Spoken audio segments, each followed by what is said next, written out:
here coming to you from McDonough, Georgia. I bet you say, where in the world you been, man? 8 days? What is that? You just don't let us know nothing for 8 days? Sorry. I'm sorry. Uncle Michael been moving. So, I think the last time I talked to you, I was in Cherokee Pass, Missouri. So, I had to go to Russellville, Arkansas. And that delivery was going to be at 11 o'clock that night. So, went to the pilot, sat there, went over, got checked in, ended up dropping. That was a live load. So, they unloaded me. Then I get another pre-trip, and it says for me to pick up in Arkansas, same place, the next day at 10 o'clock in the morning. So I went in and I talked to him and I said, look, can I possibly just drop this trailer, pick up my other trailer? Because if I take off and do my 10, I'm going to be late for my appointment the next day. And they looked at me and said, sure. What is your number? I was so happy. I was so happy. So, same night, parked my trailer at the dock, at one of the docks for the yard man, the yard guy, and picked up my trailer, went and parked for the night, start my clock again. So, picked up in Arkansas that night, and guess where I was headed? I was headed to Johnstown, New York, Walmart, D.C.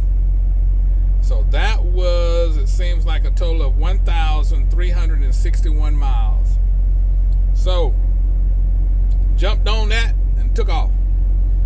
I had to go through Arkansas, Tennessee, Kentucky, Ohio, Pennsylvania, finally to New York. All right, so I get to New York, got a place to park because it's kind of weird the way they got it. It's a TA and a pilot right kind of down the street from each other, but that place is so busy.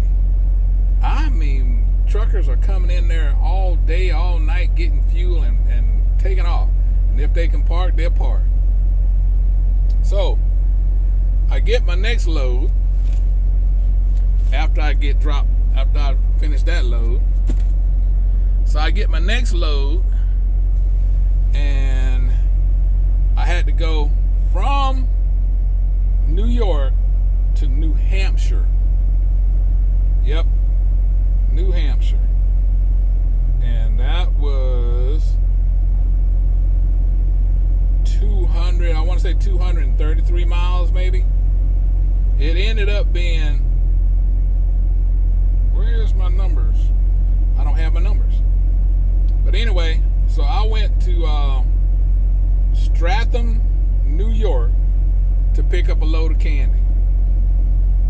Now that load of candy is where I get here.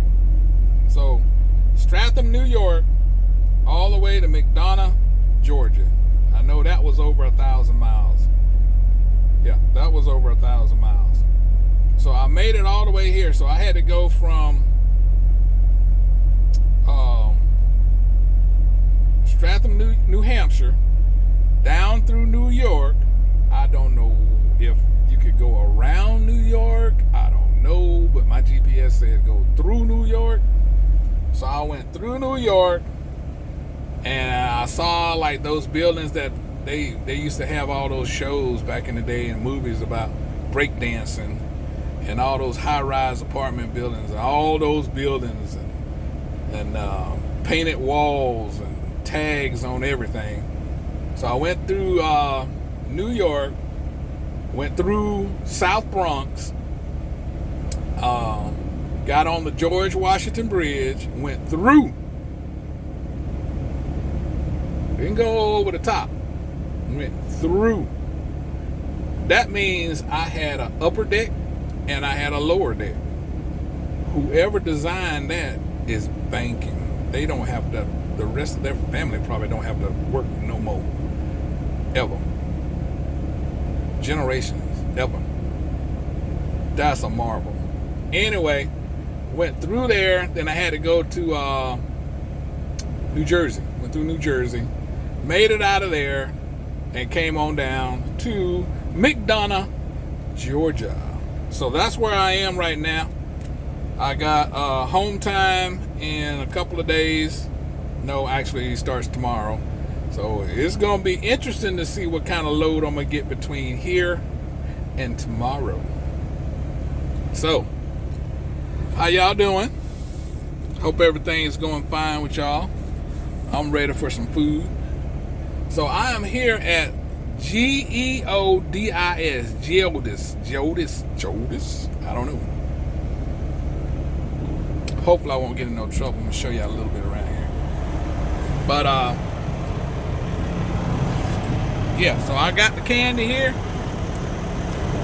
We are safely here.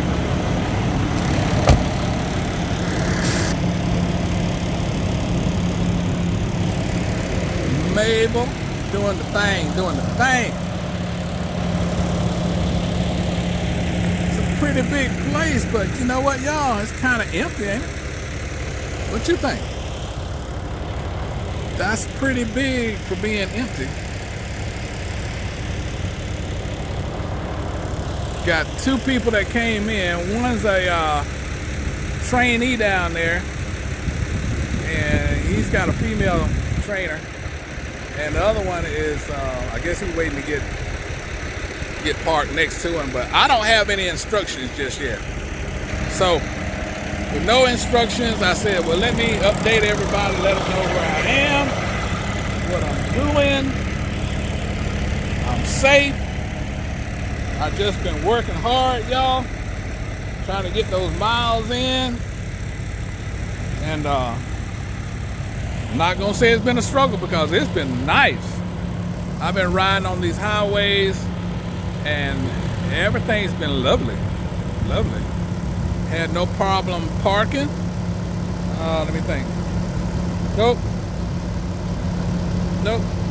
no parking problems at all. I can say I have been using Trucker Path GPS along with the truck GPS, and Trucker Path will give you a list of truck stops along the way, and it will even count down truck stops and rest areas for you. So, you know, I am not too crazy about driving at night, but I will do it. But it actually tells me, okay, you got a Love in 25 miles. So I know it's getting late. My clock is telling me, hey, look, you got 30 minutes to go. I can make it to the Loves and get a park. Same thing with rest areas. It's been pretty accurate with the rest areas. Rest area in 15 miles. And sure enough, the rest area is there. So,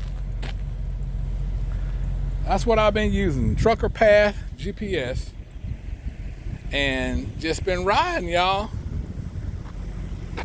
Y'all, this is there's another industrial building over there. It's empty.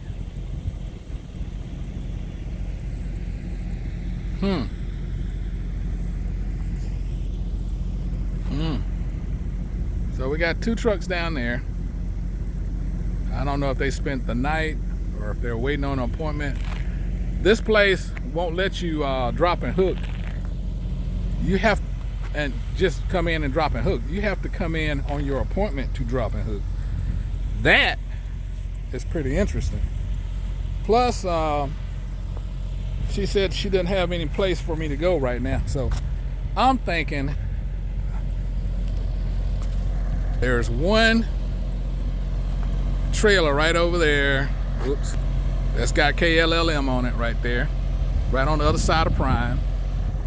And I'm thinking they are either unloading that one, and that would give me an empty to get out of here.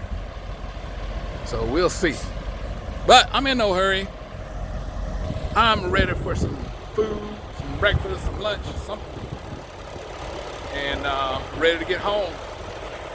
Got some appointments. Oh yeah. So I got some folks on my comment section saying that they're getting ready to start. I assume they're getting ready to start school. And I assume that they're going to get started with KLLM. I'm not sure. But whoever you start with, and I'm talking to the people who are actually starting class, let's focus in one thing at a time.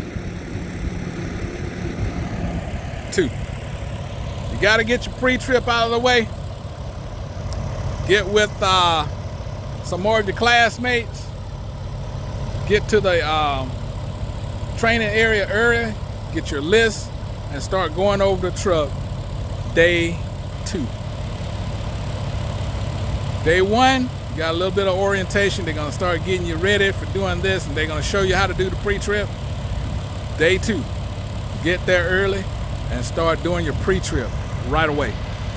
Get used to naming and touching every part right away, so that by the time you get ready to graduate and test out, you know that pre-trip like the back of your hand. So let's get that started. Second thing, driving. Practice, practice, practice.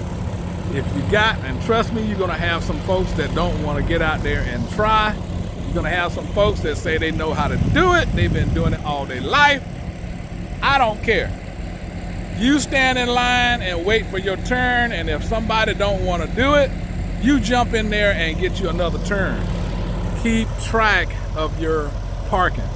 If y'all doing straight back, get you a notebook, page, straight backs, slash, slash, slash, how many times you did it, and do it as many times as you can possibly do it, because once you graduate from there and you get on the truck with your trainer, still same thing, practice your backing, practice your backing.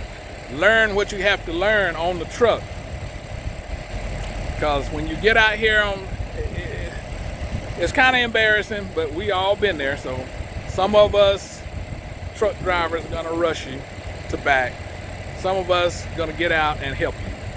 So the whole thing is learn how to back. So their first year, some people say stay 6 months. Some people say stay a year. Some people say stay 2 years. You got to learn how to drive that truck. So here you go. You go to school, you learn your pre-trip, you learn your backing, get on your train with your trainer, you get your truck, stay there, I'm gonna say at least 1 whole year, and stack your money. Sacrifice. That food and stuff in them truck stops is outrageous. Bring your own food. Stack your money as best you can and come out of debt as best you can. That way, when you get finished with your 1 year, you can grab yourself a used truck. And I'm a proponent. That's not the right word. I'm an advocate for a used truck. Nothing wrong with a used truck. Same thing as not we all buy used cars. What's different? You get your used truck. Have that truck taken to the mechanic, and tell the mechanic you want that truck load ready to hook and book, and you pay all your money up front to get that truck ready, because it's only going to take you a month. Depending on how much that truck costs you, you can make that money back in a month. So that's what I suggest you do. Remember, get your schooling out of the way, get on the truck with your trainer, come off the truck, get your own truck, and learn how to drive that truck. Biggest thing you can do. So, I've got 2 months left, and I'll have 2 years on the road, actually in the truck driving. So y'all can guess what's going to happen next. Can't tell me I haven't been sacrificing. I've been stacking. Can't stack much on 65 cents a mile, but I've been stacking. 2 years. All right, y'all. I'm gonna get in the truck, get something to eat. It's getting cloudy and it feels awesome out here. So y'all take care of yourselves and each other. Love on yourselves and each other. Do something nice for yourself. Don't forget yourself. Don't ever forget yourself. Do something nice for yourself. All right, y'all, take care. Like I said, love on yourselves and each other. Be kind to somebody and yourself. And I love you. Ain't a thing you can do about it. We got a lot more growing to do. We got a lot of more things to see and do. Just give me a little time. It's on its way. So I love you. Ain't a thing you can do about it. Appreciate you.